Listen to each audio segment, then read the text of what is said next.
रसिया मैं ग्वाले साथ लाई हूँ। ओ रसिया मेरे मन बसिया मैं ग्वाले साथ लाई हूँ।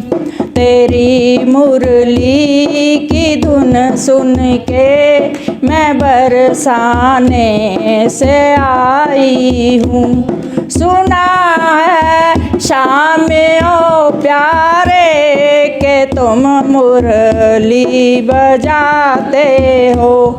सुना है शाम ओ प्यारे के तुम मुरली बजाते हो रसिया मेरे मन बसिया मैं मुरली साथ लाई हूँ। तेरी मुरली की धुन सुन के मैं बरसाने से आई हूँ। सुना है शाम ओ प्यारे के तुम तो रास रचाते हो। सुना है शाम ओ प्यारे के तुम तो रास रचाते हो रसिया मेरे मन बसिया मैं सखियाँ साथ लाई हूँ। हो रसिया मेरे मन बसिया मैं सखियाँ साथ लाई हूँ। तेरी मुरली की धुन सुन के मैं बरसाने से आई हूँ। तेरी मुरली की धुन सुन के मैं बरसाने से आई। पद करांगे सतयुग की परिब आगे आए बहनों शिव को याद करांगे सतयुग की परिब आगे 8 जन्म सतयुग में होंगे 8 जन्म सतयुग में होंगे आए हमें 16 कला बनाएंगे सतयुग की परी बनाएंगे आए हमें 16 कला बनाएंगे सतयुग की परी बनाएंगे आए बहनों शिव ने याद करांगे सतयुग की परी बनाएंगे आए बहनों शिव ने याद करांगे सतयुग की परी बनाएंगे 12 जन्म त्रेता में होंगे 12 जन्म त्रेता में होंगे आए हमें 14 कला बनाएंगे सतयुग की परी बनाएंगे आए हमें 14 कला बनाएंगे सतयुग की परी बनाएंगे आए बहनों शिव ने याद करांगे सतयुग की परी बनाएंगे आए बहनों शिव ने याद करांगे सतयुग की परी बनाएंगे 21 जन्म द्वापर में होंगे 21 जन्म द्वापर में होंगे आए हम भगति अटल करांगे सतयुग की परी बनाएंगे आए हम भगति अटल करांगे सतयुग की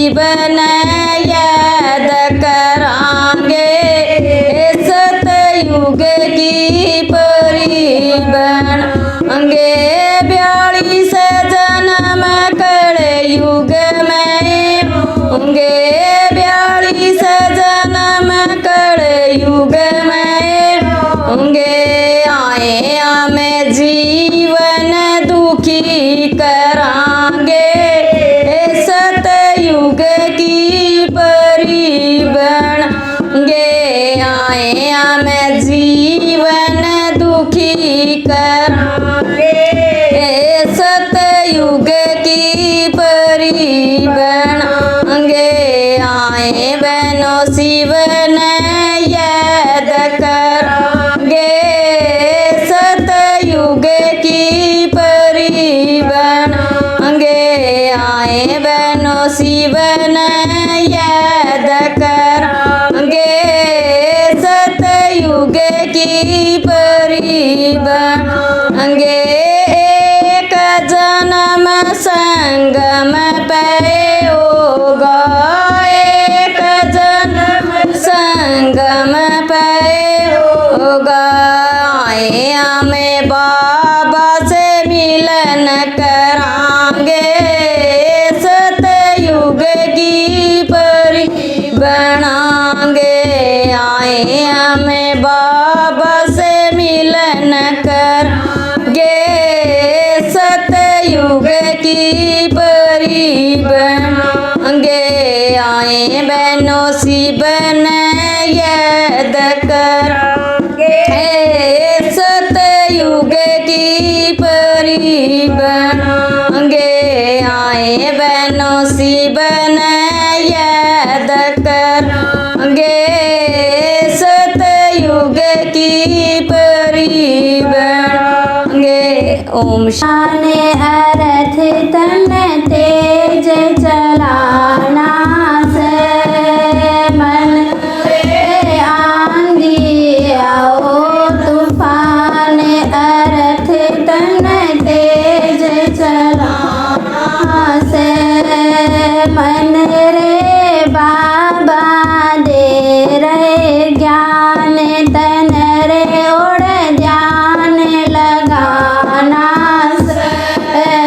मन रे बाबा दे रे ज्ञान तन रे ओढ़ ध्यान लगाना से मन रे ज्ञान की ओई बरसात तन रे ओढ़ मल मल नाना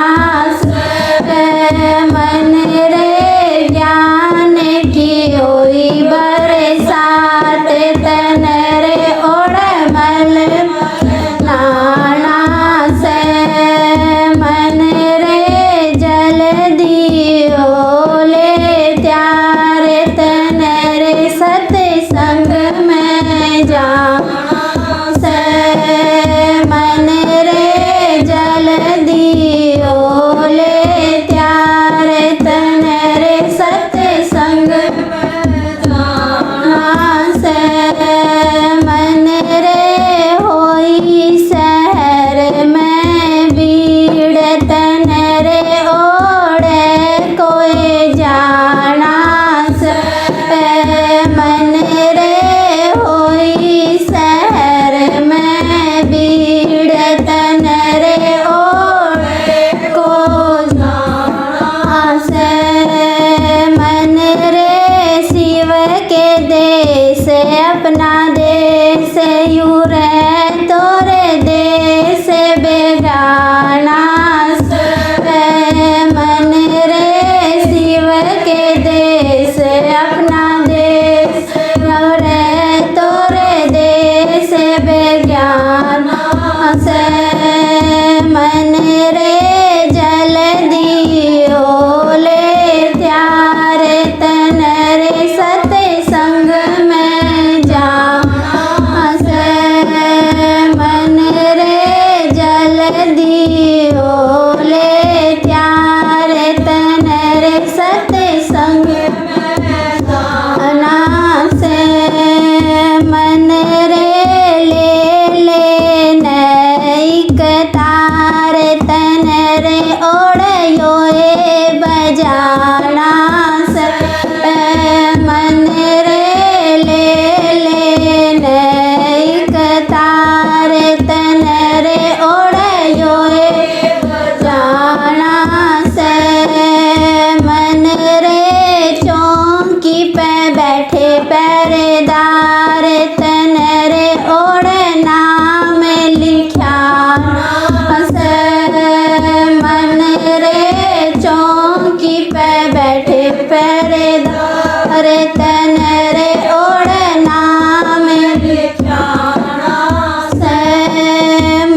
तारो बाबा, हमको भी तारो, हमको भी तारो बाबा, हमको भी तारो। तारा है सारा जमाना, शाम हमको भी तारो। तारा है सारा जमाना, बाबा हमको भी तारो। हमने सुना है तुमने द्रौपदी को तारा, हमने सुना है तुम द्रौपदी को तारा। साड़ी का करके बहाना, शाम हमको भी तारो। साड़ी का करके बहाना, शाम हमको भी तारो। तारा है सारा जमाना, शाम हमको भी तारो। हमने सुना है तुमने मीरा को तारा, हमने तुमने मीरा को तारा। जहर का करके बहाना, शाम हमको भी तारो। जहर का करके बहाना, शाम हमको भी तारो। तारा है सारा जमाना, शाम हमको भी तारो। तारा है सारा जमाना, शाम हमको भी तारो। हमने सुना है तुमने अर्जुन को तारा, हमने सुना है तुमने अर्जुन को तारा। गीता का करके बहाना, शाम हमको भी तारो। गीता का करके बहाना, शाम हमको भी तारो। तारा है सारा हमको भी तारो। तारा है सारा जमाना, शाम हमको भी तारो। ओम शांति। सिमरन करया करो ए बहनों, सवेरे उठा करो ए बहनों। सिमरन करया करो ए बहनों, किसे न तो माता प्यारी है, किसे न तो बाबल प्यारा है, किसे न तो माता प्यारी है, किसे न तो बाबल प्यारा है। सवेरे उठा प्यारा है, तो करो ए बहन। सवेरे उठा सवेरे उठा करो ए बहनों, सिमरन करया करो ए बहनों। सवेरे उठा करो ए बहनों, सिमरन करया करो ए बहनों। किसे न तो भाई प्यारा है, किसे न तो बाबो प्यारी है, किसे न तो भाई प्यारा है, किसे न तो बाबा प्यारी है। मैं न तो मेरा बाबा प्यारा है, बाबा की तो लीला न्यारी है। मैं न तो मेरा बाबा प्यारा है, बाबा की तो लीला न्यारी है। सवेरे उठा करो ए बहनों, सिमरन करया करो ए बहनों। सवेरे उठा करो ए बहनों, सिमरन करया करो ए बहनों। किसे न तो ननदी प्यारी है, किसे न नंदोइया प्यारा है, किसे न तो ननदी प्यारी है, किसे न नंदोइया प्यारा है। मन तो मेरा बाबा प्यारा है, बाबा की तो लीला न्यारी है।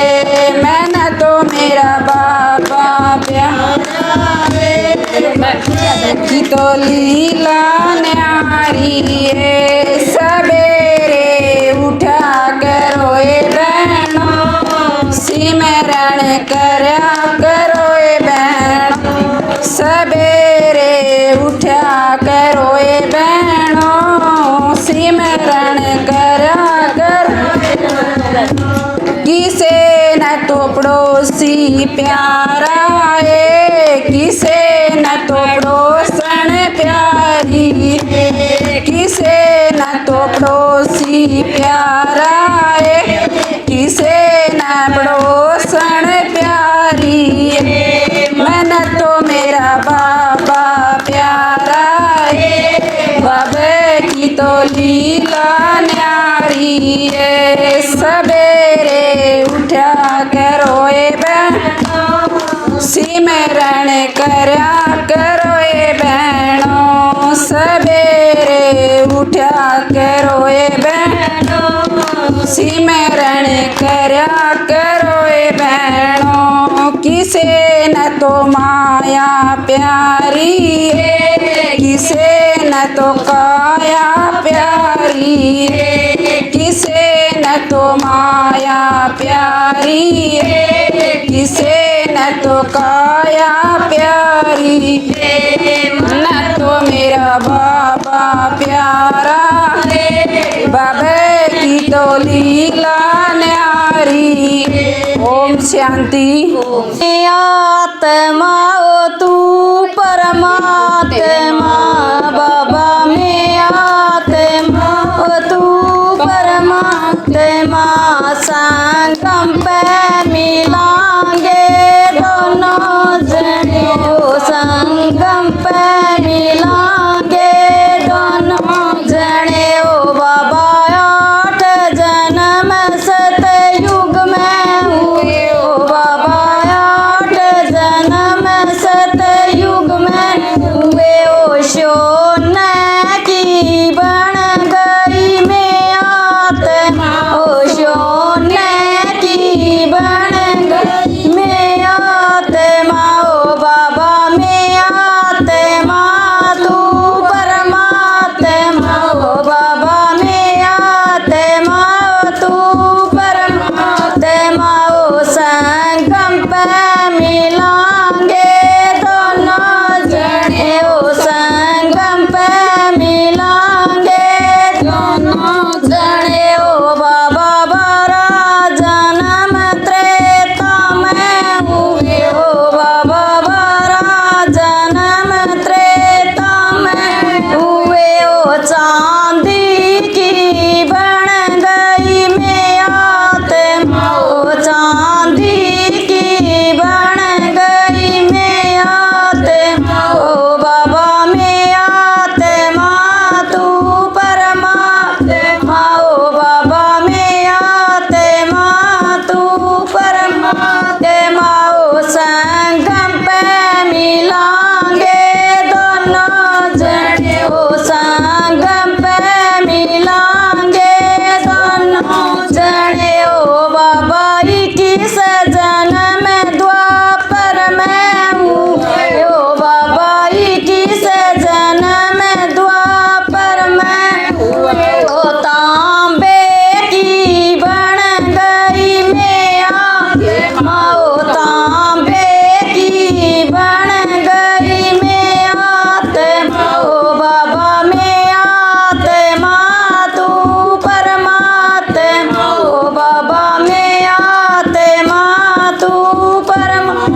ओम शांति। आते हैं तो ये किसके लिए आते हैं? हम अपने लिए, है ना। क्योंकि हम कोई भी अच्छी चीज़ सुनते हैं या बोलते हैं या देखते हैं तो वो क्या हमारी अपनी कमाई होती है। क्योंकि देखो संसार में क्या बोलते हैं कि खाली हाथ आए और खाली हाथ जाएंगे, लेकिन परमात्मा ने कहा ऐसा नहीं है, हम खाली हाथ नहीं आते। क्योंकि क्या बोलते हैं कि मनुष्य आत्माएं परमात्मा के घर से आती हैं। तो आज हमारे घर भी कोई बहन आती है या बेटी आती है तो माँ बाप कभी उसको खाली नहीं भेजते, कुछ न कुछ दे के भेजते हैं ना। तो क्या परमात्मा ने हमें इस सृष्टि पर खाली भेजा होगा? नहीं, उसने भी हमें बहुत कुछ भेज दिया है। तो जब हम परमात्मा के घर से आए थे तो हम आत्मा अपने 7 गुणों को साथ लेकर आई थी। वो 7 गुण कौन से हैं? पवित्रता, सुख, शांति, आनंद, प्रेम, ज्ञान, शक्ति। तो जब हर कोई मनुष्य आत्मा जब संसार में आती है तो 7 गुणों को साथ लेकर आती है। लेकिन आज के टाइम में क्या हो गया? आज गुणों का स्थान बुराइयों ने ले लिया। आज हर किसी के अंदर क्या है? काम, क्रोध, लोभ, मोह, अहंकार, ईर्ष्या, द्वेष, नफरत। तो गुणों का स्थान बुराइयों ने ले लिया, इसलिए आज हर मनुष्य क्या है? अशांत है। और जब हम परमात्मा के घर जाएंगे तो खाली नहीं जाएंगे। 7 गुणों से भरपूर आत्मा आई थी और जब हम वापस जाएंगे तो क्या ले जाएंगे? अपने कर्म। क्योंकि क्या बोलते हैं कि धन दौलत तो साथ में नहीं जाता, लेकिन धन दौलत जिन कर्मों से कमाया जाता है वो कर्म हमारे साथ जाते हैं। तभी तो क्या बोलते हैं कि भगवान हमें फिर भी माफ़ कर देगा, लेकिन हमारे कर्म हमें कभी भी माफ़ नहीं करेंगे। और फिर दूसरा क्या बोलते हैं कि कोई भी रिश्ते नाते संबंधी साथ में नहीं जाते। आज तक कोई गया किसी के साथ? ऐसे तो बोलते हैं कि आपके बगैर नहीं रह सकते, मैं तो साथ चली जाऊंगी, लेकिन साथ में कोई भी नहीं जाता। लेकिन जिन मित्र संबंधियों से जैसा हम व्यवहार करते हैं वो हमारे साथ जाते हैं। अगर हम किसी की दुआएं लेते हैं, दुआएं हमारे साथ जाती हैं। क्योंकि जो दुआओं का धन है वो सबसे बड़ा धन है। क्योंकि जिसके पास दुआएं हैं वही क्या है? सबसे बड़ा धनवान है। और जो दुआएं हैं वो कैसे कमाई जाती है? हम किसी की दुआएं तब ले पाएंगे जब किसी को सुख देंगे। जिसको हम कुछ भी देंगे तो उससे बदले में क्या मिलती है? दुआएं मिलती हैं। और संसार में क्या बोलते हैं कि दुआएं क्या करती हैं? इसके विषय में हमने एक स्थान पे पढ़ा था, लिखा हुआ था कि संसार में सबसे ताकतवर चीज़ क्या है? लोहा। क्यों? लोहा सबको काट देता है। लेकिन लोहे से ताकतवर क्या है? अग्नि, जो लोहे को भी पिघला देती है। लेकिन अग्नि से ताकतवर क्या है? पानी, जो अग्नि को भी बुझा देता है। लेकिन पानी से ताकतवर है इंसान, जो पानी को भी पी जाता है। लेकिन इंसान से ताकतवर क्या है? मौत, जो इंसान को भी खा जाती है। लेकिन मौत से भी ताकतवर है दुआएं, जो मौत को भी टाल देती हैं। कि दुआएं क्या हैं? हर मुसीबत से हमको बचाती हैं। जैसे हम सुनने में आता है ना, कई तो ऐसे होते थोड़ी सी चोट लगी और वो गया, और कई ऐसे बिल्कुल मौत के मुंह से भी वापस आ जाते। तब बोलते कि उसके बचने की आस नहीं थी, लेकिन फिर क्या बोलते? उसके अच्छे कर्म उसके आगे आ गए। क्योंकि जब हॉस्पिटल में कोई पेशेंट होता है तो उसके शरीर पर जब दवाई असर नहीं करती है तो डॉक्टर अपनी पूरी कोशिश करते हैं उसको बचाने के लिए। लेकिन जब डॉक्टर के हाथ में कुछ नहीं होता तो डॉक्टर भी क्या बोलता है कि हमने जो करना था वो कर दिया, अब ऊपर वाला जाने। कि जब दवाई इसके शरीर पर काम नहीं करती तो वहाँ दुआएं काम करती हैं।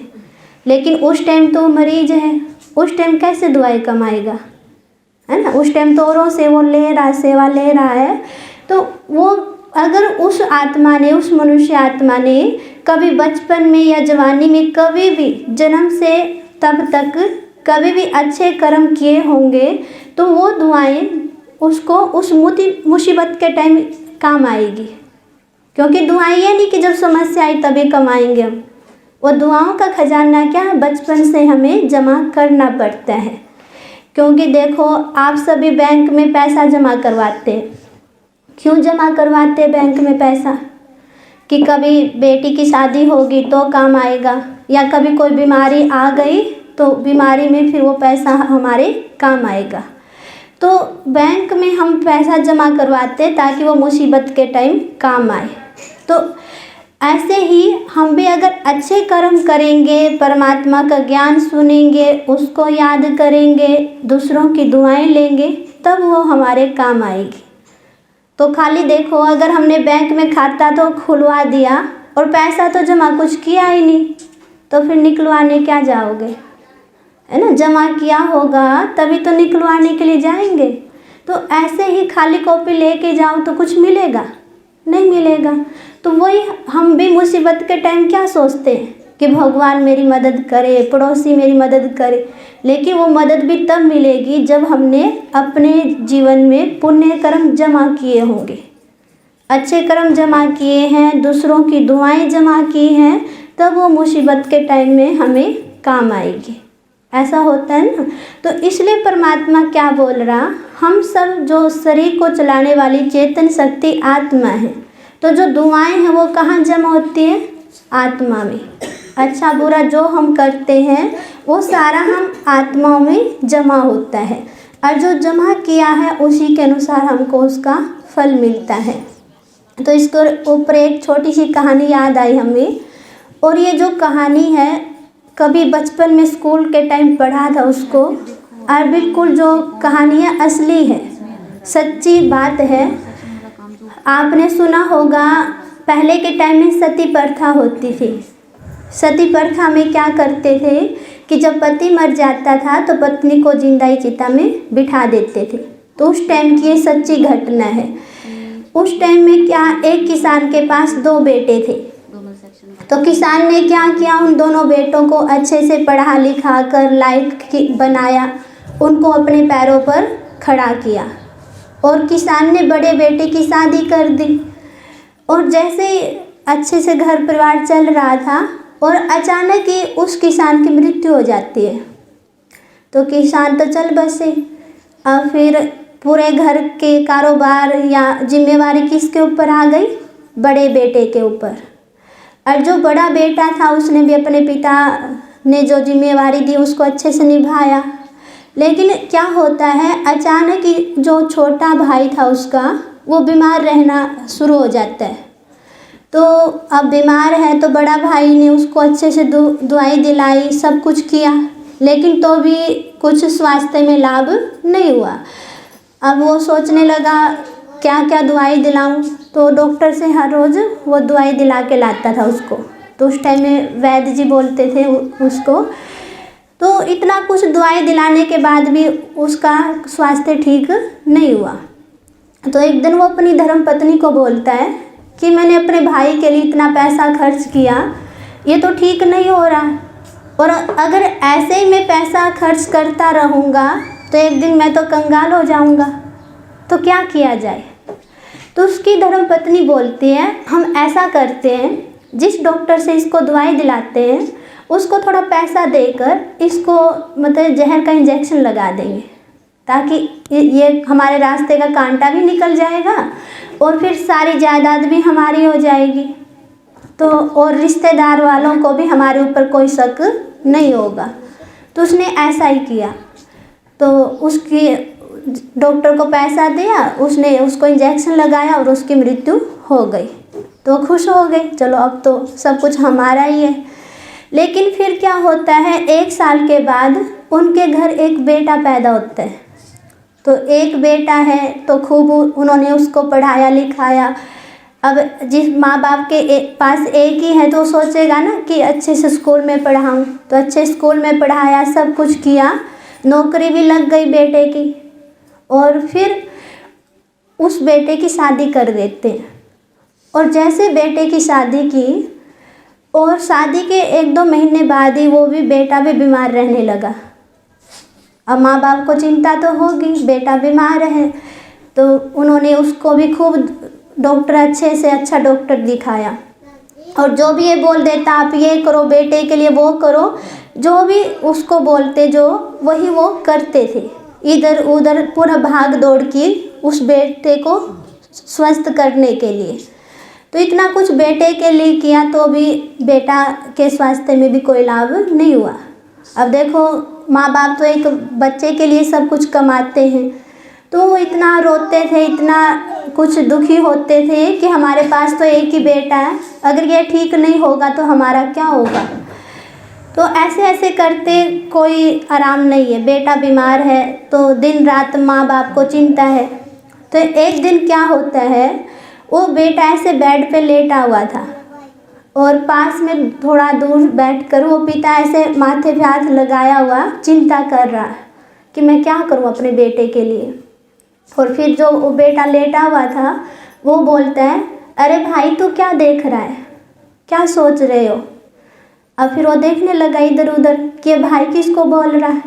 तो उसने सोचा कि मैंने अपने बेटे को इतनी दवाई दिलाई है तो ये तो मेरे को भूल गया, पापा के स्थान पे ही तो मेरे को भाई बोल रहा। तो उसके पास आके बोलता है, बेटा मैं तेरा पापा हूँ, मैं तेरा भाई नहीं हूँ।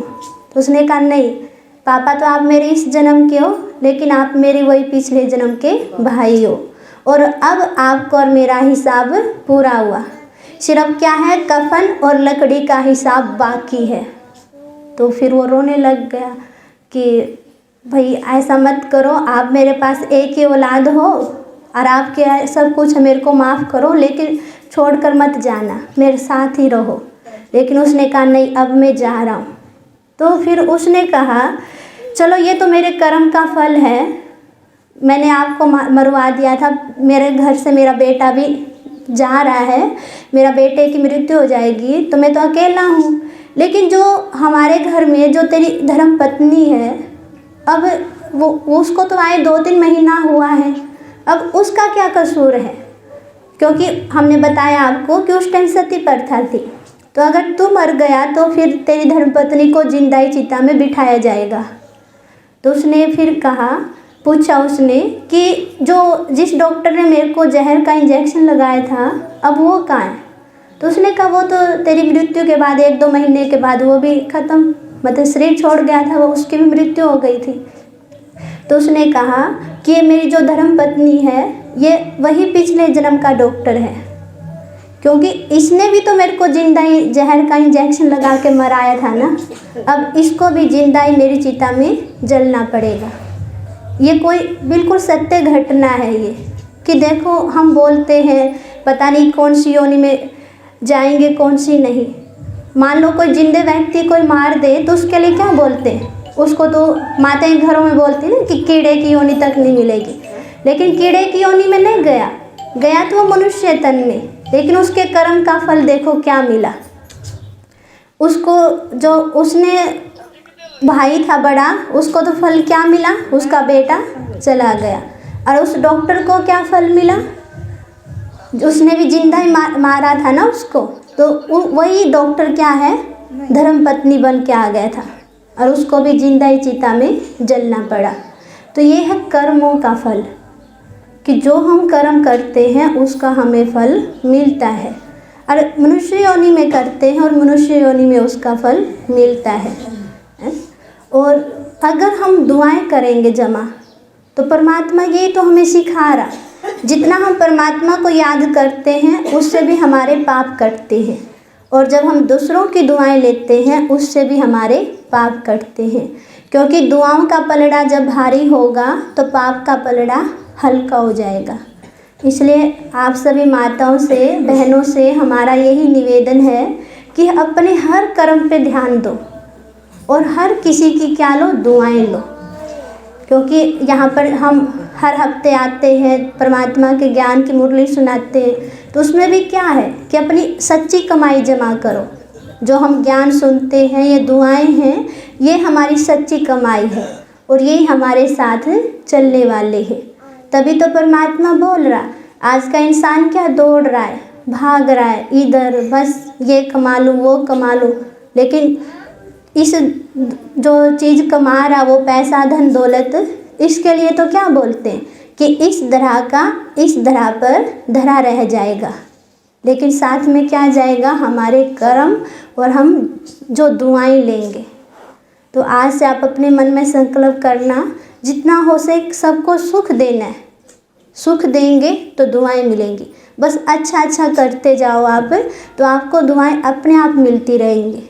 तो ध्यान देंगे ना आप सभी। तो इन्हीं शब्दों के साथ अभी आपको हमारे परम आदरणीय दीदी जी, बड़े दीदी जी आपको ज्ञान की बहुत अच्छी बातें बताएंगे। तो हर बात को ध्यान से सुनना है और समझना है, याद रखना है। ओम शांति। अपने मन से सोचते भी हैं कि किसी का गलत ना करें, अच्छा ही करें, क्योंकि हमारे भारत देश की ये परंपरा चली आई है। ग्राम जो हमारी सभ्यता है, ग्राम सभ्यता, गांव की सभ्यता, इसमें तो खास एक दूसरे को बहुत प्यार से मिलते हैं। अपने बच्चों को दुआएं भी देते हैं, आशीर्वाद भी देते हैं, सब काम करते हैं।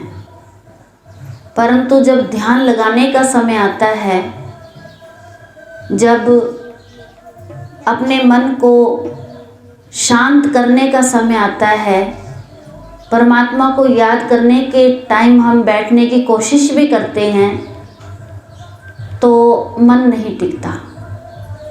ऐसे ही है ना, मन कहीं कहीं चला जाता है, ध्यान बट जाता है। वैसे तो जीवन में बहुत सारी समस्याएं हैं, पर सबसे बड़ी समस्या यही है कि मन नहीं लगता, मन नहीं टिकता। और कई बार तो ऐसा हो जाता है कि घर में भी मन नहीं लगता, मन उठ जाता है, भारी हो जाता है, टेंशन होने लगती है, उदास होने लगता है मन, या डरा डरा सहमा सहमा रहता है मन। या फिर किसी को ज़्यादा हमने कुछ बोल दिया, उसके पीछे ही घूमता रहेगा दिमाग कि आज मैंने फलाने को ऐसा बोल दिया, बोलना नहीं चाहिए था, बाद में या पश्चाताप करते हैं। या फिर किसी ने हमको कोई ताना मार दिया, कोई टोंट मार दिया, या हमारी बुराई कर दी, तो भी हमारा मन नहीं लगता है। ऐसे ही है ना, परिवार में ऐसे होता है। घर में एक बच्चा अगर कहना नहीं मानता, सारा दिन उसके पीछे लगे रहते हैं, ये कर ये कर ये कर, बच्चे ये पढ़, बच्चे तू ये कर, वो नहीं मानता कहना, तो आपको फिर गुस्सा आने लगता है, तब भी मन नहीं लगता। फिर कुछ ना कुछ मन की स्थितियां तो बदलेंगी ही, है ना। तो ये सारी बातें हम सबके सामने आती हैं। जब हम अपने बेटा या बेटी पर ध्यान नहीं देते और अचानक कोई ऐसी घटना जो हमारे परिवार के मर्यादा के विपरीत वो बच्चा खड़ा कर दे, तब भी मन खराब हो जाता है ना। तो इन सारी बातों का जो निचोड़ है वो ये है कि हम ध्यान नहीं दे रहे हैं, या तो हम ध्यान बच्चों की तरफ ज़्यादा ही दे रहे हैं या बिल्कुल ही नहीं दे रहे हैं। दो बातें हैं, संतुलन में नहीं है बात। अब हम जिस बात को आज हो क्या गया, एक बड़ा कारण है एक कि हम एक तो अपने बड़े बुज़ुर्गों की सलाह नहीं लेते हैं। जब बड़े बुज़ुर्गों की सलाह नहीं लेते तो हम बहुत सारी जीवन में जो बातें आती हैं उन बातों में हम धोखा खा जाते हैं, फेल हो जाते हैं। और बड़े बुज़ुर्ग भी आज कोई है जो अच्छी सलाह देते हैं, आज उनका भी मन इतना अच्छा नहीं है, बुद्धि इतनी प्रबल नहीं है कि अच्छा फैसला दे सके। तो हमारे चारों तरफ हमारे जीवन में हमें अंधेरा ज़्यादा और प्रकाश कम नज़र आता है। हम सोचते हैं कि क्या करें और क्या ना करें।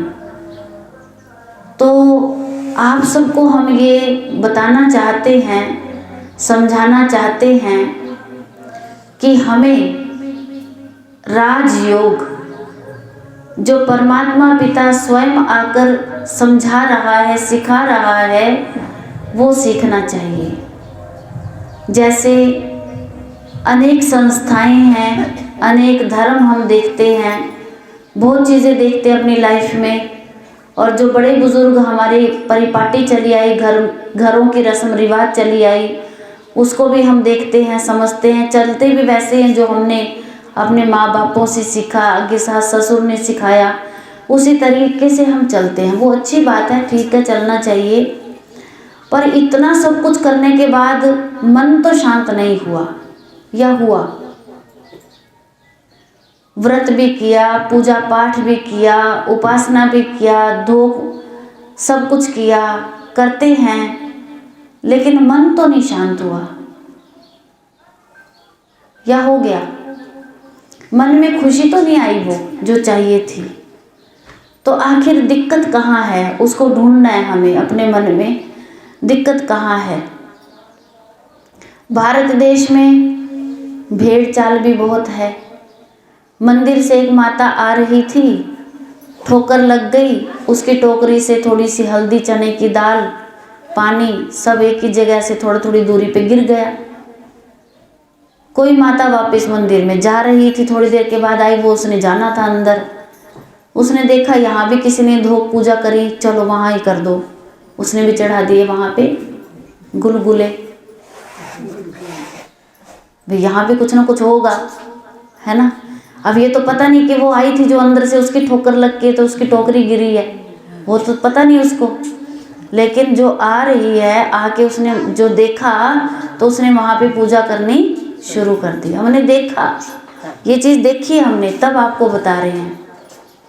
अच्छा, कैथल की तरफ कोई माता होगी, वहाँ तक जा नहीं सकती माताएं, कई बार मजबूरियाँ ऐसी आ जाती हैं, तो सड़क पे बैठ के कैथल की तरफ मुंह करके वहीं धोख लगा देती, सड़क पे ही, है ना। कमाल की बात। हाँ जी, तो ये हमने देखा है, इसलिए आपको बता रहे हैं।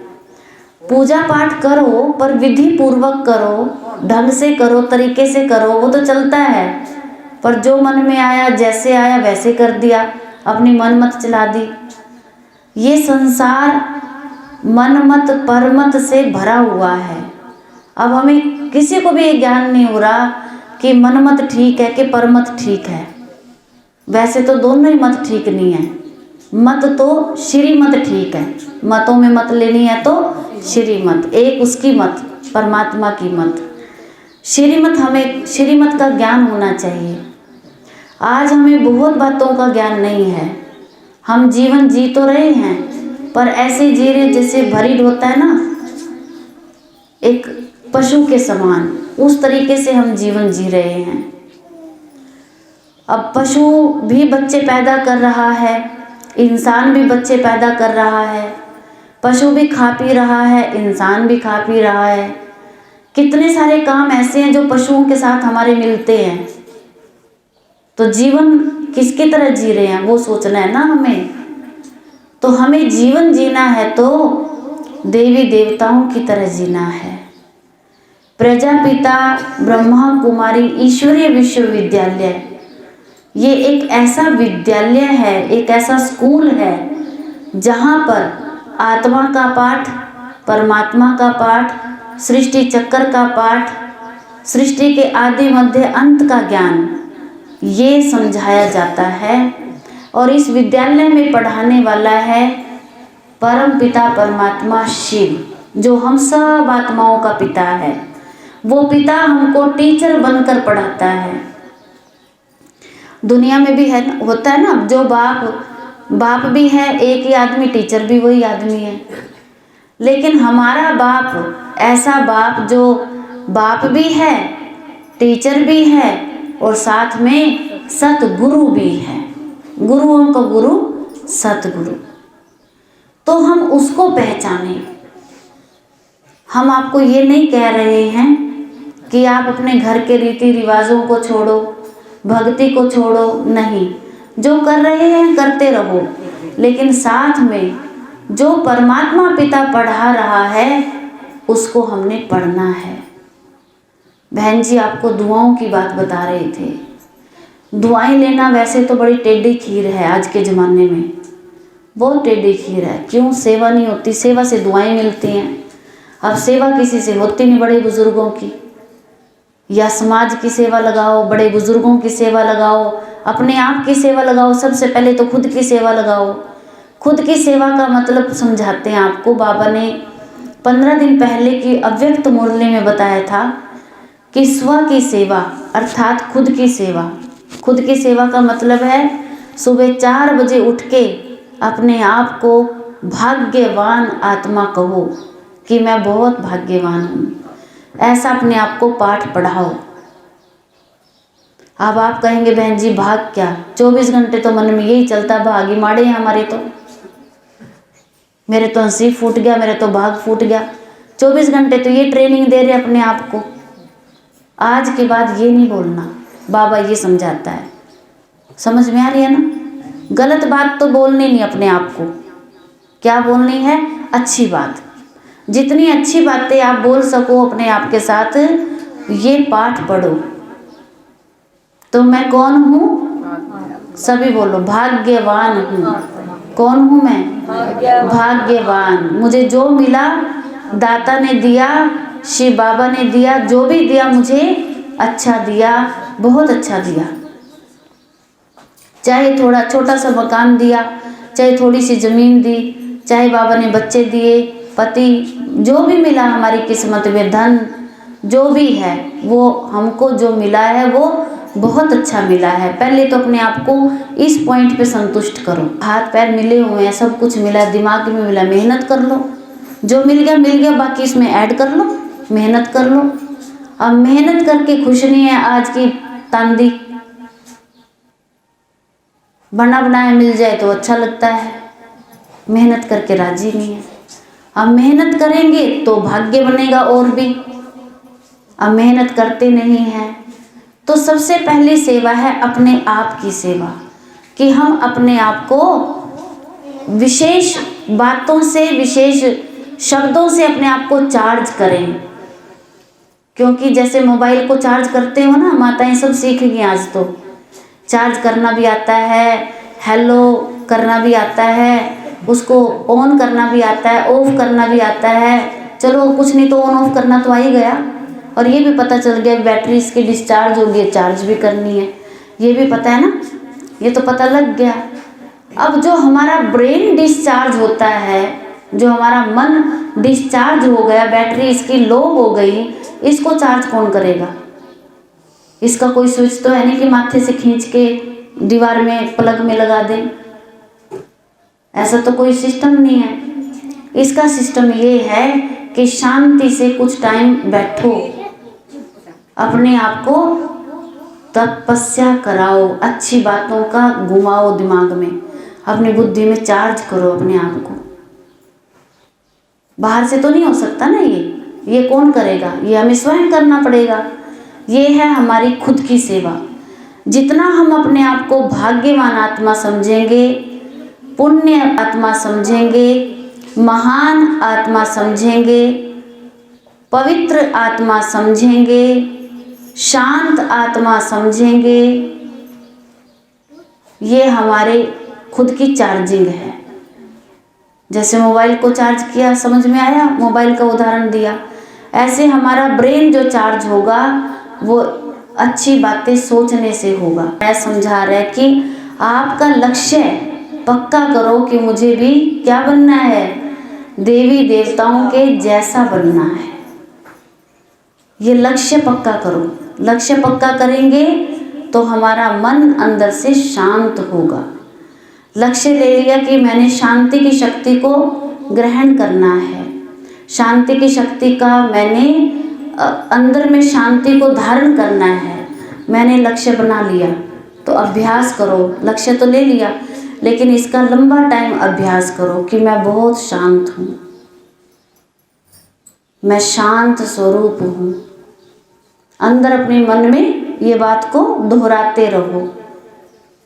अब जो चीज़ अच्छी लगेगी वही दोहराई जाती है ना। अब कोई चीज़ अच्छी लग रही है या कोई लक्ष्य है किसी बच्चे का कि मैंने बहुत अच्छे नंबर लेने हैं इस बार, लक्ष्य है, तो उसके मन में क्या घूमेगा 24 घंटे? उसकी पढ़ाई, उसका सब्जेक्ट, जिस सब्जेक्ट को उसने लिया है वो उसकी बुद्धि में घूमता रहेगा, उसको स्टडी करेगा तो उसकी बुद्धि में वो चीज़ घूमती रहेगी। तो हमने भी जो हमारा पहला पाठ है इस ईश्वरीय विश्वविद्यालय का, वो यही है कि पहला पाठ पढ़ो कि मैं शांत हूँ। पहला पाठ कौन सा पढ़ना है कि मैं शांत हूँ, बहुत शांत हूँ। शांति की शक्ति से फिर दूसरे गुण भी अपने आप आना शुरू हो जाएंगे। शांति जो है सभी गुणों की माँ है। शांति सभी गुणों की जड़ है, उसकी माँ है। माँ होगी तो आगे वो सारी फैमिली आ जाएगी, है ना। तो अब शांति तो धारण करने वाले तो फिर हमें ही बनना पड़ेगा। हमें अभ्यास करना है, बार बार यही सोचना है अपने मन में कि मैं बहुत शांत हूँ, मेरे विचारों में असीम शांति है। शांति मेरे गले का हार है, शांति मेरी धरोहर है। चलो ये सारी बातें नहीं कहनी आती तो ऐसे बोलो ओम शांति। और इस ओम शांति को अपने मन में सवेरे से लेकर शाम तक ध्यान रखो कि आज मैंने कितनी बार ओम शांति बोला। अपने आप को शाम तक उस बोलते रहो, अपने मन में बार बार दोहराते रहो। शरीर को भोजन देते ना, जैसे 3 टाइम भोजन भी देंगे, चाय पानी भी देंगे, दूध भी देंगे, शरीर को खुराक देते हैं।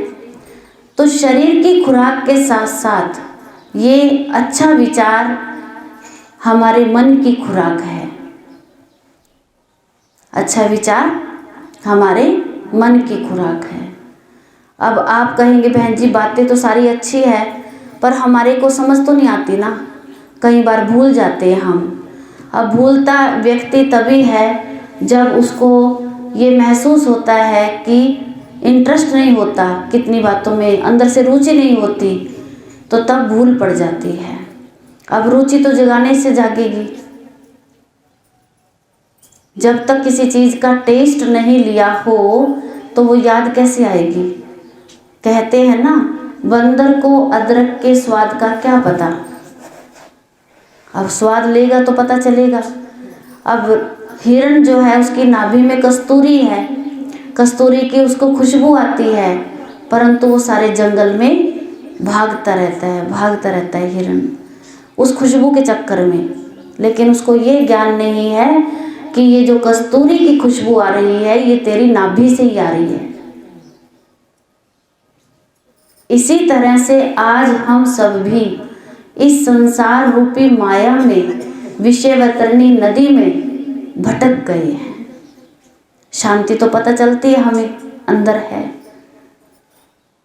अब कोई व्यक्ति गुस्सा करता है, कितना टाइम ज़्यादा से ज़्यादा करेगा। लगातार करेगा तो 2 घंटे करेगा, 3 घंटे कर लेगा ज़्यादा से ज़्यादा। 3 घंटे के बाद तो उसका मन शांत होना शुरू हो ही जाता है। आखिर शांति यानी कि वो कस्तूरी की खुशबू। अब ध्यान करो, हिरण की नाभि में कस्तूरी की खुशबू आ रही है पर ज्ञान न होने की वजह से वो भटक रहा है। इसी तरह से शांति हमारे अंदर है परंतु हमें ज्ञान न होने की वजह से हम भी दर दर यहाँ वहाँ कहीं कहीं भटक रहे हैं। शांति, आज की युवा पीढ़ी नशा करके शांति चाहती है। मेरे को शांति मिलेगी, नशा करो। किसी को फैशन करके शांति मिलती है, खुशी मिलती है, अच्छा लगता है। किसी को होटल पे जाके खाना खाने में शांति मिलती है, मज़ा आता है, उसको संतुष्टि मिलती है। किसी को पैसा कमाने से शांति मिलती है। किसी का बच्चा अच्छे नंबर से पास हो गया, उसके घर में खुशी आई, शांति आई, सुख आया, उसको तब अच्छा लगा। बेटा बेटी अच्छे घर में शादी हुई और अच्छे से वो जीवन यापन कर रहे हैं, पोता हो गया, दोतरा हो गया, उसमें बड़ी खुशी मिलेगी। खुशियाँ तो बहुत हैं परंतु ये सारी खुशियाँ परमानेंट नहीं हैं, थोड़े से टाइम की हैं। समझ रहे हो ना सभी? समझ में आए? थोड़े थोड़े टाइम की शांति, थोड़े थोड़े टाइम की खुशी है। थोड़े दिनों में हम इन बातों को भी भूल जाते हैं। तो आखिर हमारी असली पहचान क्या है, हमें ये सोचना है। अगर हमारे भाग्य से सब कुछ हमें मिल रहा है और मिलता भी रहेगा जिंदगी में, ऐसी बात नहीं है, परंतु मेरा कोई ऐसा लक्ष्य मजबूत हो जिससे मैं जन्म जन्मांतर प्राप्ति करता रहूं, प्राप्ति करती रहूं। एक विद्वान ने कहा कि हे इंसान, तू सोच समझ कर सोच कि तूने सोचा क्या है। आपको ये भी नहीं पता चलता, मन यहाँ बैठा है, यहाँ हम बैठे हैं, मन भी अभी थोड़ा हमारे पास है, या कुछ बात याद आ गई, मान लो हम जो सुना रहे हैं उनमें से कोई बात याद आ गई, मन वहाँ चला जाता है, थोड़ी देर में आ जाता है, यहाँ बैठे बैठे भी भाग जाता है, कहीं कहीं घूम फिर के आ जाता है, हमें पता भी नहीं चलता है ना। इसीलिए किसी विद्वान ने कहा कि हे इंसान, तू सोच समझ कर सोच कि तूने सोचा क्या है। फिर उसको याद कराया कि सोच समझ कर बोलना, पहले सोचना फिर बोलना, क्योंकि तेरी सोच कुछ ही देर में तेरे बोल में बदलने वाली है। जो हम सोचते हैं वही बोलते हैं ना। फॉर एग्जाम्पल, किसी ने हमको गाली दे दी और अब तो मेरी हिम्मत नहीं है बोलने की, लेकिन वो अंदर लग गई, तो अंदर तो चल पड़ा प्रोग्राम, कोई बात नहीं, कोई तो टाइम आएगा, छोड़ूंगी नहीं। अब जिनके अंदर गुस्सा है वो तो तुरंत जवाब दे देते हैं, जो थोड़े से ठीक से हैं, बेचारे शरीफ से हैं, वो थोड़ा सा चुप हो जाते हैं। उस टाइम पर अंदर लग तो गई, सोचते हैं परंतु छोड़ देते हैं, चलो कोई बात नहीं, मेरे को कौन सा लग गई, अपना इसने मुंह गंदा किया बोल बुला के, मेरे को कौन सा लग गई। तीसरे प्रकार के लोग ये हैं। तो आपको तीनों में से कौन सा अच्छा लगता है? जो तीसरे नंबर का है कि कोई बात नहीं, जो कह दिया, इसके कर्म इसके साथ, मेरे कर्म मेरे साथ।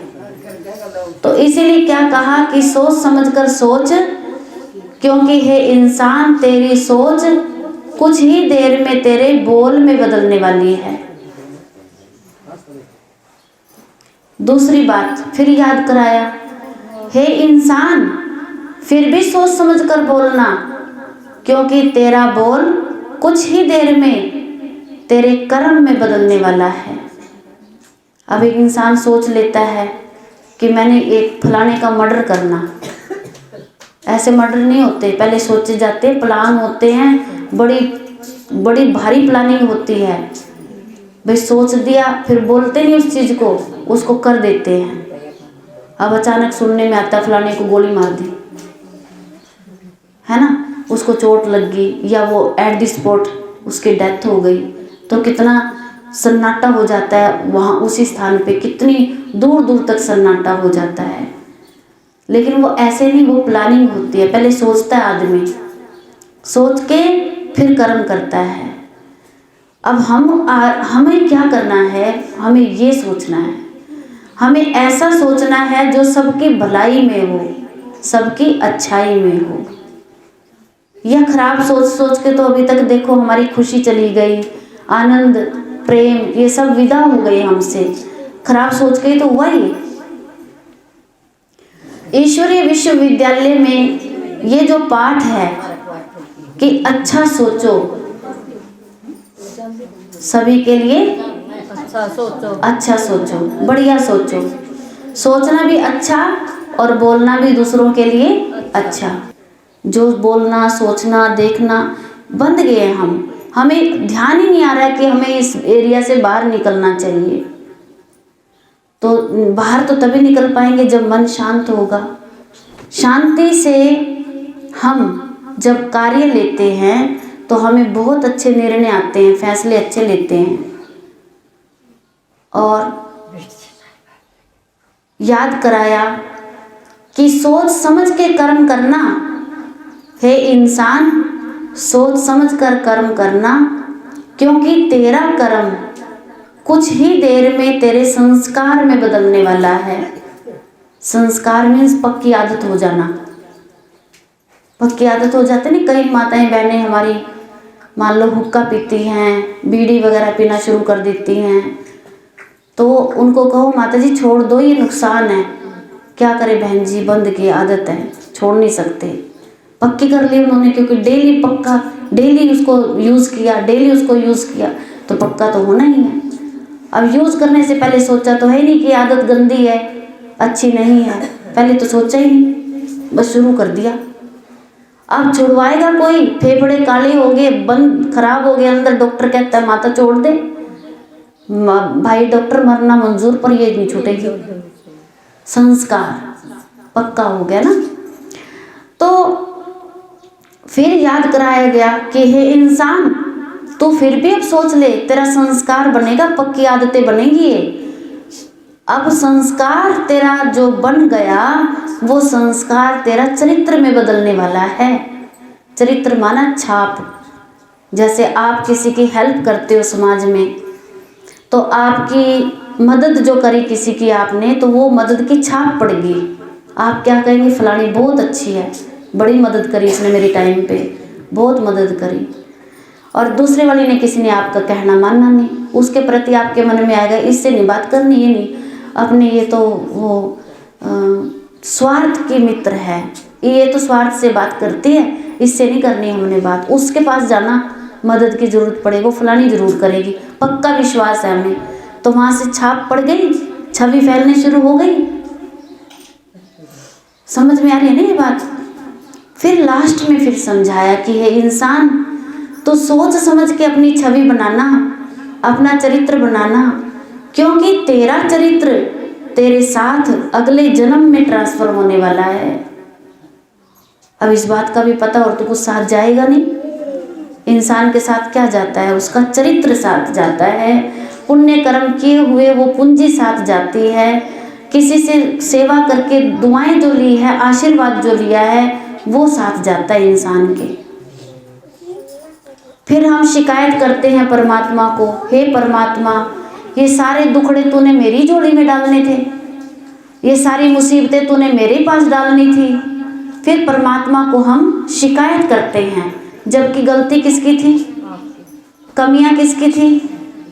शिकायत तो भगवान से करते हैं, उलाहना तो उसको दे देते हैं, पर भगवान ने तो सिखा दिया कि बच्चे तुमने चलना कैसे है, तुम दूसरों के लिए अच्छा सोचो। वो नियम तो फॉलो नहीं किया। जो नियम भगवान ने हमारे लिए रखा था कि बच्चे तुम संसार में उतर रहे हो, तुमने उतरने का मकसद ये रखना कि मैंने दूसरों का भला करना है, मैंने दूसरों का के लिए अच्छा सोचना है, अपनी स्वार्थ सिद्धि नहीं करनी मैंने। वो तो नियम हम भूल गए। और फिर अब जब मन नहीं टिकता, भटक गया, दुख महसूस होता है मन को, फिर हम भगवान को शिकायत करते हैं। भगवान कहता है तूने गलती करने से पहले, पाप करने से पहले मेरे से पूछा था, जो आज मेरे को उलाने दे रहा है। अब दुनिया के हिसाब से लगा लो आप, माँ बाप जन्म के साथी हैं, कर्म के साथी तो नहीं हो सकते। माँ बाप जन्म तक के साथी हैं, कर्म के साथी नहीं। आज हम अपने बच्चों को सिखा तो रहे हैं, जितनी आपकी आत्मा में ज्योत है, मतलब जितनी रोशनी है उतना तो दिखा ही रहे हैं, पर ज़्यादा तो नहीं है। उसके लिए हमें अपनी ज्योत जगानी है, जो 24 घंटे जगती रहे। 24 घंटे हमारी आत्मा की ज्योत जगती रहे। ज्योत कहते ही हमें एक कहानी याद आ जाती है, बहुत अच्छी कहानी। राजा जनक विदेही राजा माना गया। विदेही का मतलब राज्य करते हुए, अपना राजपाट भोगते हुए भी वो हमेशा खुश रहते थे। अब राज्य में तो 100 प्रॉब्लम आती हैं। अब अपने घरों में देख लो, छोटा सा घर अपना, कितनी दिक्कतें आती हैं, पर हम कैसे संभालते हैं, कैसे उसकी मतलब समस्या का समाधान करते हैं, किसी की मदद लेके करते हैं या अपनी ताकत से करते हैं, है ना। तो राजा जनक के पास कोई एक आदमी गया, मतलब उसने देखा कि राजा जनक तो बहुत खुश रहते हैं, इतना बड़ा राज्य है और इसको तो कोई गम चेहरे पे, कोई शिनकत नहीं आती, कोई टेंशन नहीं आती चेहरे पे, तो क्यों ना राजा जनक से पूछा जाए कि आप कैसे राज्य संभालते हैं। वो गए हिम्मत करके महाराज से पूछा, कहा कि आप कैसे संभालते हैं राज्य, आपके चेहरे पर तो बहुत खुशी रहती है, आप तो हमेशा ही एवरग्रीन रहते हैं, आप हल्के रहते हैं और आपसे प्रजा भी बहुत खुश है, क्योंकि जैसा राजा वैसी प्रजा। अब राजा हल्का है तो प्रजा भी हल्की होगी। परिवार में देख लो, अपना घर का बड़ा होगा जो 24 घंटे शक्ल मुरझा के रखेगा, उसके परिवार में मुरझाइश ही आएगी। फिर पूछेंगे भी तू खुश क्यों नहीं है, हंस क्यों नहीं रहा, तो कहेंगे बस हंसना क्या था, जैसी पालना मिली वैसे होगा, है ना। फिर कह देते कि तू रो क्यों रहा है, कहते रो थोड़ी रहा हूँ, शक्ल ही ऐसी है ना। ऐसा चेहरा बन जाता है ना हम सबका। तो राजा जनक का चेहरा बहुत हल्का था, खुश था, लाइट था। तो राजा जनक ने सोचा कि ऐसे तो कैसे बताऊं, तो मैं इसको एक दीपक पकड़ा हूँ। दीपक थोड़ा बड़े साइज का लिया गया, तेल भरा गया, राजा ने आदेश किया अपने कर्मचारियों को, जोत जगाई गई और उस भाई को बोला कि दोनों हाथों में रख और ये जोत लेके सारा राजमहल देख के आ और आके शाम को मुझे बताना, क्योंकि राजमहल बड़ा था, टाइम लगना था देखने में। और 2 कर्मचारी उसके साथ भेज दिए, क्योंकि यूँ नहीं ना पता, जोत एक साइड रख दे, फटाफट महल देख के आके जोत उठा के ले आए। तो कर्मचारी साथ रखे ईमानदारी से चलने के लिए। तो सारा राजमहल देखने के लिए समय लग गया। हुई शाम, आए वापिस। राजा ने नियम दे दिया था कि जोत ये तेल छलके ना और जोत बुझे ना। तेल छलकना नहीं चाहिए बिल्कुल। अब तेल है, लिक्विड चीज़ें छलकेगी तो ही चलेंगे तो, और जोत बुझनी नहीं चाहिए। 2 चीज़ों का ध्यान रखना है और साथ में सारा महल देख के आना है। राजा जनक ने ये युक्ति अपनाई। अब वो तो बेचारा खुशी खुशी से आया था अपना उत्तर लेने के लिए। तो अब राजा जनक की बात को सुन के, राजा का आदेश है, मानना भी पड़ेगा। तो निकल पड़े राजमहल को देखने के लिए। बुद्धि में एक बात रही कि तेल छलके ना और जोत बुझे ना, ये बात रही। लक्ष्य दे दिया ना राजा ने, और चलता रहा, देखता रहा, चलता रहा, देखता रहा। देखते हुए भी बहुत सारी चीज़ें ऐसी थी कि देखा नहीं गया। देख रहा है पर बुद्धि में ध्यान कौन सी बात पे था, जोत बुझनी नहीं चाहिए, तेल छलकना नहीं चाहिए, ध्यान वहाँ था। कारोबार सब किया, सारा देखा। शाम को आए, वापस लौटे तो राजा ने कहा कि बताओ जी महल कैसा लगा। जी महाराज महल तो बहुत अच्छा था, आलीशान गजब का महल बना हुआ है आपका। तो राजा ने कहा कि आपका किसी चीज़ के ऊपर मन नहीं गया। कहते नहीं, मन नहीं गया। कहते कारण? कहते कारण तो वो था जो आपने दे रखा था कि तेल छलके ना, जोत बुझे ना। बुद्धि में तो वही बात घूम रही थी, बुद्धि में तो वही बात घूम रही थी। राजा ने कहा यही तुम्हारा उत्तर है। आप इस संसार में रहते दुखी होते हो, सुखी होते हो, हार जाते हो, जीत जाते हो, निंदा होती है, मान सम्मान होता है, सारी जितनी स्थितियां आती हैं आप उन सब के अंदर लीन हो जाते हो। आपको आपकी वो स्थितियां अंदर से गुजर के जाती हैं। पर राजा जनक कहता मेरे अंदर से नहीं गुजरती। मैं इस संसार को देखते हुए भी नहीं देखता, अपने कर्तव्य पे खड़ा रहता हूँ, जो मुझे करना वो करता हूँ, लेकिन मैं किसी के अंदर फंसता नहीं। आज अपनी स्थिति हम देखें, घर परिवार में रहते हुए हम कितने फंस गए हैं। अपने पोता पाती को भी इतना मोह में रख लेते हैं कि सत्संग तक जाने की फुर्सत नहीं मिलती। उसको छोड़ के जाएंगे तो वो चिल्लाता है बच्चा, कहीं रिश्तेदारी में नहीं निकल सकते। कितने बंधन हमने अपने आप को बांध लिए। फिर भगवान को कहते भगवान हमारा मन नहीं लगता। एक इंसान था, वो सारी उसने अपनी नैया में बैठा और सोचता कि रातों रात पार कर दूंगा यमुना को। चप्पू मारता रहा, मारता रहा, मारता रहा, मारता रहा। सुबह देखा कि मैं तो इधर ही हूँ अभी, ये तो पेड़ पूड़ तो सारे यही दिख रहे हैं, समझ तो आई नहीं मैं कहाँ पहुँच गया। चांदना सा हुआ, ओहो जो बेड़ी थी, खूंटा बांध रखा था ना, बेड़ बांध रखी थी उसके साथ, ओहो ये तो खोली। तो जब तक अपने मन के हम बंधन खोलते नहीं हैं, जबकि ये सारी शक्तियाँ किसकी हैं? मेरी खुद की हैं। सुख किसका है?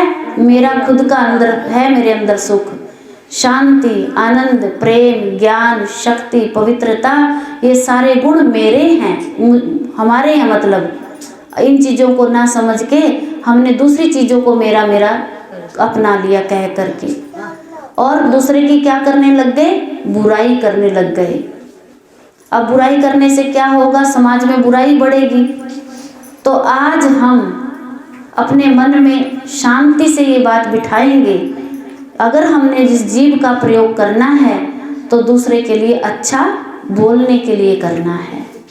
ये जीभ जो मिली है भगवान से, ये अच्छा बोलने के लिए मिली है। मानोगे इस बात को? ये जो आंखें मिली है, ये दूसरे की विशेषता देखने के लिए मिली है, ना कि दूसरे की बुराई। ये जो कान मिले हैं, ये अच्छी बातें सुनने के लिए मिली हैं, ना कि किसी की चुगली, निंदा, वो नहीं करना। जो आप अपने मन को, अपने आप को ठीक चलाओगे तो सही चलोगे, अगर आप चलाई ठीक नहीं रहे तो क्या चलोगे, है ना। तो ब्रह्मा कुमारीज यही चाहती है, ये संस्था खुशियाँ आए, घर घर में आनंद आए, घर घर में प्यार आए, घर घर स्वर्ग जैसा बन जाए। तो वो कौन बना सकता है? हम माताएं बहनें तो बना सकती हैं। हमारे ऊपर ही परमात्मा ने कलश रखा है ज्ञान का। तो ये ज्ञान का कलश मीन्स प्यारे बाबा की मुरली। तो मुरली जो है यहाँ पे हर रोज चलती है। क्या टाइम है? 12 बजे का टाइम है। तो 12 बजे से 1 सवा 1 बजे तक बाबा की मुरली सुनने के लिए आप आया करो। यहाँ पे 1 सवा घंटा दिया करो। तो फिर देखो 3 महीने लगातार भी मुरली सुन लोगे, मन में ऐसे खुशी आनी शुरू हो जाएगी। बुद्धि में जो मैल है, मन में जो मैल है, 5 ठगों का जो डेरा बन गया हमारा मन, वो सारे ठग भाग जाएंगे। तो हमारी आपसे नम्र निवेदन यही है कि बाबा की मुरली सुनना आप शुरू कर दो। कोई बात समझ नहीं आती तो फ़ोन नंबर ले लो, हमसे बात कर लो, फ़ोन पे फ़ोन मिलवा के बात कर लो। आपको हम फ़ोन पे भी समझा देंगे, क्योंकि हर रोज़ तो हम नहीं आ पाते, क्योंकि हम बहुत बड़ा एरिया है। सब जगह आपकी जैसी हमारी माताएं, जैसे आप बहुत अच्छी अच्छी आत्माएं हैं, ऐसे ही सबको ज्ञान सुनाने के लिए जाना पड़ता है। तो आप जो है बाबा की शिव जयंती पर, शिवरात्रि पर ये संकल्प लें। शिवरात्रि आ रही है ना 11-12 मार्च की, तो आप ये संकल्प लें कि बाबा आज तक हम नहीं सुन पाए, लेकिन अब हम आपकी मुरली जरूर सुनेंगे। मुरली सुनो, मुरली से शक्ति मिलेगी। ढूंढ रही किसी ने मेरा श्याम देखा, राधा ढूंढ रही किसी ने मेरा श्याम देखा, श्याम देखा मेरा श्याम देखा, श्याम देखा मेरा श्याम देखा, राधा ढूंढ रही किसी ने मेरा श्याम देखा, राधा ढूंढ रही किसी ने मेरा श्याम देखा। राधा तेरा श्याम मैंने जमुना पे देखा, राधा तेरा श्याम मैंने जमुना पे देखा, मटकी फोड़ रहा किसी ने मेरा श्याम देखा, मटकी फोड़ रहा किसी ने मेरा श्याम देखा, राधा ढूंढ रही किसी ने मेरा श्याम देखा, राधा ढूंढ रही किसी ने मेरा श्याम देखा, राधा तेरा श्याम मैंने मधुबन में देखा, राधा तेरा श्याम मैंने मधुबन में देखा। रास रचा रहा किसी ने मेरा श्याम देखा, रास रचा रहा किसी ने मेरा श्याम देखा। राधा ढूंढ रही किसी ने मेरा श्याम देखा, राधा ढूंढ रही किसी ने मेरा श्याम देखा। राधा तेरा श्याम मैंने बागों में देखा, राधा तेरा श्याम मैंने बागों में देखा। मुरली बजा रहा किसी ने मेरा श्याम देखा, मुरली बजा रहा किसी ने मेरा श्याम देखा। राधा ढूंढ रही किसी ने मेरा श्याम देखा, राधा ढूंढ रही किसी ने मेरा श्याम देखा। राधा तेरा श्याम मैंने बरसाने देखा, राधा तेरा श्याम मैं बरसाने देखा। माखन चुरा रहा किसी ने मेरा श्याम देखा, माखन चुरा रहा किसी ने मेरा श्याम देखा। राधा ढूंढ रही किसी ने मेरा श्याम देखा, श्याम देखा मेरा श्याम देखा, श्याम देखा मेरा श्याम देखा। राधा ढूंढ रही किसी ने मेरा श्याम देखा, राधा ढूंढ रही किसी ने मेरा श्याम देखा। ओम शांति। ओम शांति।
सभी ओम